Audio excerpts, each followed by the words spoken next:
Have you ever wondered why we get hiccups? It's actually a spasm of the diaphragm, often triggered by eating too quickly or drinking carbonated beverages. Your body is just trying to reset itself.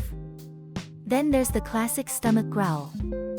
That rumbling sound, known as borborygmi, happens when your stomach is empty and the muscles are contracting to move food along.